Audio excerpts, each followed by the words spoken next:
Tonight, the world waits as Iran vows to retaliate after the United States joined Israel's air campaign to destroy the Islamic Republic's nuclear program. 3 enrichment sites were targeted, some hit with 30,000-pound bombs. The damage visible from space. This is the Fordow site, built hundreds of feet underground. President Donald Trump tonight now suggesting support for regime change in Iran.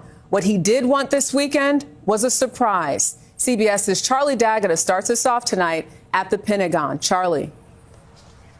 Tarika, it was an operation that involved decoys, deception, and some of the most advanced weaponry in the world in what Pete Hegseth, the defense secretary, called an incredible and overwhelming success that obliterated Iran's nuclear capabilities. After conducting the largest B-2 strike in history, the stealth bombers returned to Whiteman Air Force Base in Missouri this afternoon.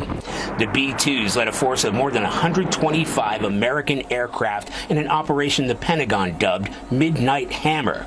7 B-2s took off at midnight on Friday, headed east for Iran's nuclear production sites, while 7 more flew west on a decoy mission to the Pacific. It was a B-2 head fake, Joint Chiefs Chairman Dan Kane said, to maintain tactical surprise. A deception effort known only to an extremely small number of planners and key leaders here in Washington and in Tampa. The B-2 strike package flew 18 hours to their targets in Iran, refueling multiple times along the way.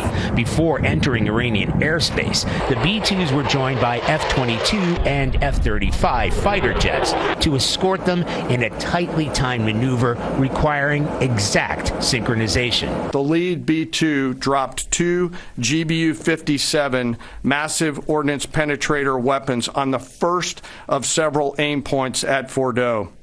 As the president stated last night, the remaining bombers then hit their targets as well. A third nuclear site was hit by 24 Tomahawk missiles fired from a submarine offshore. The Tomahawk missiles being the last to strike at Esfahan to ensure we retain the element of surprise throughout the operation. Satellite images of the deeply buried production facility at Fordow shows holes indicating where the penetrating bombs hit, but damage assessment will take time. In total, U.S. forces employed approximately 75 precision-guided weapons during this operation. This included, as the president stated last night, 14 30,000-pound GBU-57 massive ordnance penetrators, marking the first ever operational use of this weapon. Officials don't think a single shot was fired toward the American aircraft on the way in